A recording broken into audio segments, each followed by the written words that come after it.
Out of all the original Game Boy form factors, the Pocket is my absolute favorite. While this was the first Game Boy model that I owned, and I have a bit of nostalgia for, it's the size and compactness that drew me to it. Now, what if Nintendo was able to take that very console and make it foldable, like what they did later on with the Game Boy Advance SP?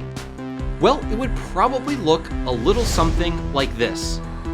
This is the Pocket SP from Allison Parrish, and it's pretty awesome. Let's take a look.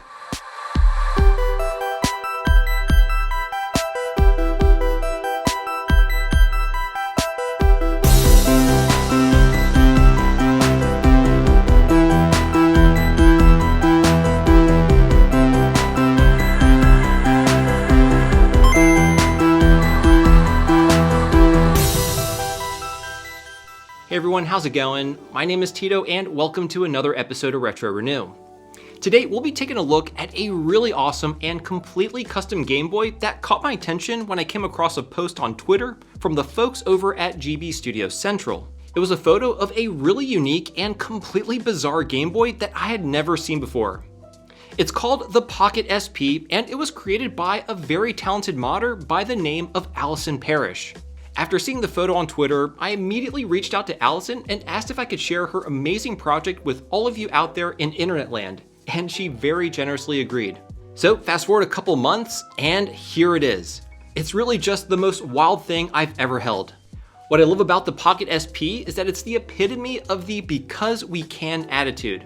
I mean, no one needs a foldable Game Boy Pocket, and yet here we are with the Pocket SP in the flesh, and I'm absolutely in love with this thing. Anyway, let's take a look around this amazing build and see what the Pocket SP is all about. So first and foremost, the most obvious feature is its foldability. It has a very nice action and feels very similar to the Game Boy Advance SP that it took inspiration from, which is no surprise because Allison actually uses the factory Nintendo hinges from an SP. It has a very satisfying click at precisely the 160-degree mark, and it holds that position pretty firmly. And it can also be fully extended out so that it is completely flat. Now, Allison details the entire build process in a very nice and thorough article that she posted on her blog, which I'll leave linked in the video description. We'll definitely get more into the build process later on in the video, so be sure to stay tuned. Anyway, the hinge was a very important part of the design, and the decision to use the original SP hinges required precise measurements from the SP so that they could be seamlessly transferred over to the new Pocket SP shell. And quite frankly, I think she did this successfully.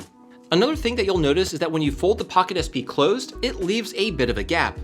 It has these two bumpers that keep a precise distance between the bottom and the top half. Now, I'm assuming this was done because there needed to be space to accommodate the buttons. Unlike the SP, which has buttons that are recessed, allowing the clamshell to close without a gap, the Pocket SP retains the same layout as the original Pocket, meaning the buttons protrude a bit, requiring the gap to accommodate them. So, with the foldable design, how does the Pocket SP feel in the hands? Well, I'm happy to report that it feels great. The thickness and overall design of the bottom half feels pretty darn close to the standard Pocket, which is a good thing. There's no difference in button feel and performance when compared to the standard Pocket, although it is a bit thinner. Now, I will say that the console feels a bit top-heavy and not as balanced as the original, but I'll get into that in a bit more detail later on in the video. So overall, the feel is great, especially for such a radical design. Next up, let's talk about the screen. Allison was originally going to use the stock Game Boy Pocket screen, but she ended up deciding to use a backlit IPS mod kit instead, and I'm glad that she did. She picked up this particular IPS kit from Retro Game Repair Shop, which, if you want to save 10% on the entire website, just use the coupon code TITO at checkout. They got a ton of great Game Boy parts and mods, and it's definitely worth a look. Anyway, it's a great screen, and she even placed the brightness touch sensor on the top so you can change the brightness setting on the fly. Now, one strange quirk that I noticed is that when you turn the console off, the screen remains backlit for a few seconds while also displaying the last image it had on screen. This wasn't a big deal or anything, but I just thought it'd be worth mentioning. Another great feature that Allison included to keep pace with the modern IPS screen was a rechargeable lithium-ion battery as well as a USB-C port to charge it. When plugged in, there is a multicolored LED indicator light that illuminates red to let you know that it's charging. The light also tells you when the console is turned on by displaying a white color. Okay, the last feature I want to talk about, which we sort of already touched upon, is the shell itself. I love that Allison went with the choice of an ultra clear resin print so that I can very easily showcase what's going on inside the console without having to take it apart. She put so much attention into its design, and you can really tell. There's details like the PocketSP logo embossed on the back, as well as tiny lettering on the bottom labeling both the headphone jack as well as the USB-C port, in addition to all the other labels around the console. I'm actually surprised how well the tiny lettering shows in the resin print. The case design is overall super polished, and I think it just looks amazing. Allison did an incredible job with its design. And speaking of design, now let's talk about how the PocketSP was developed and built. So in addition to the custom shell, Allison also designed a few custom flex PCBs to connect the two halves together and make for a very clean installation. Which actually brings me to today's sponsor, PCBWay. If you have an idea for a mod like the PocketSP, PCBWay provides you with the tools to make them a reality. From 3D printing services in an array of materials, such as the glass-like transparent resin that Allison used for the PocketSP shell, all the way to other services like CNC machining, injection molding, and of course PCB and flex ribbon fabrication. So when it comes to taking your retro gaming mods to the next level, PCBWay is the place to make that happen.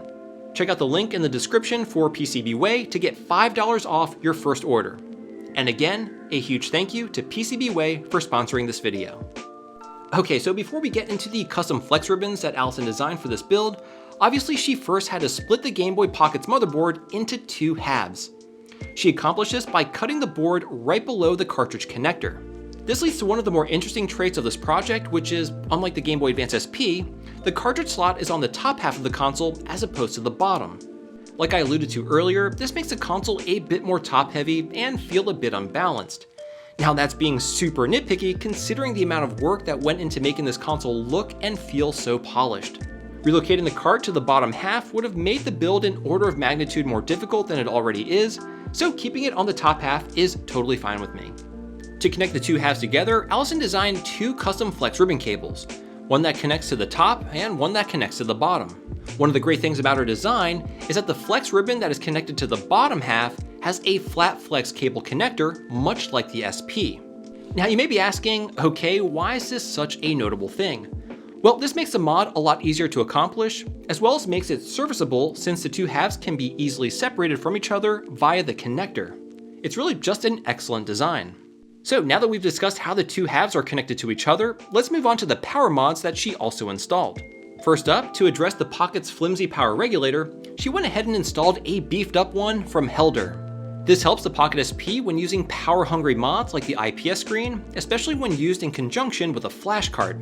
Additionally, Allison removed the AAA battery terminals and in their place installed a USB-C charging kit from Guild Tessa. I've actually never heard of this kit before, but it looks great and well designed. I may have to install one of these in my personal Game Boy Pocket. The Guild Tessa USB-C kit also comes with a nice battery indicator LED that turns white when the console is on and red when it's charging. So once all the kits are installed, all that's left to do is place it into the custom shell along with the IPS kit. Just a fantastic and well thought out build. Anyway, if you are as enthralled with this mod as I am, Allison actually made this project publicly available on our GitHub for anyone who wants to make one of these bad boys on their own. I'm definitely thinking about tackling this mod myself, so if that's something you'd like to see, let me know down below in the comments.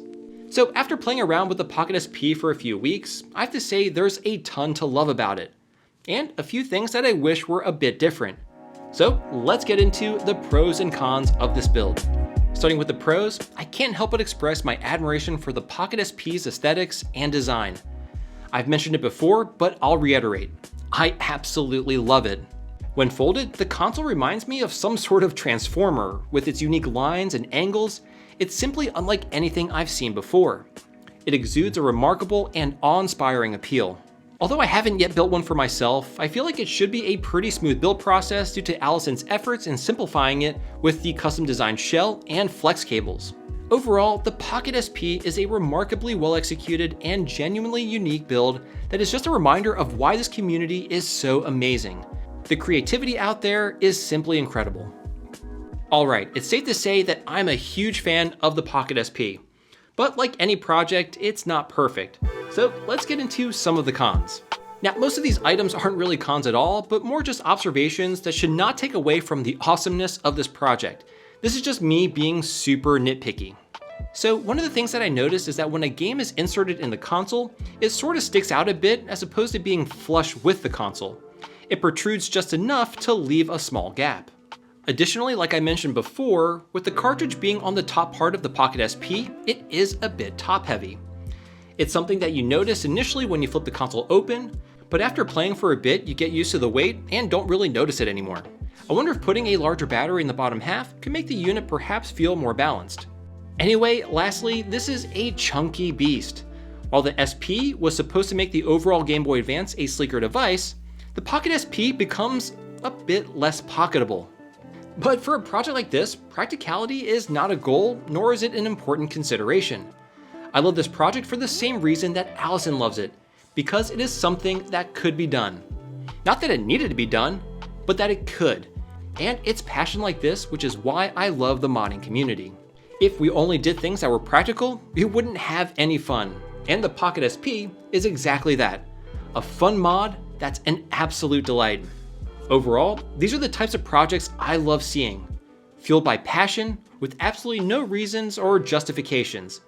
It's this because we can attitude that makes the retro modding community so amazing. Well, there you have it. An up-close look at the quirky and cool PocketSP. A glimpse at what could have been if Nintendo decided to make a flip-open Game Boy Pocket. Now, if you want to see more Game Boy mod videos like this one, I have a whole playlist dedicated to the console that you can check out right here. Anyway, thank you so much for watching, and I'll see you again next Thursday.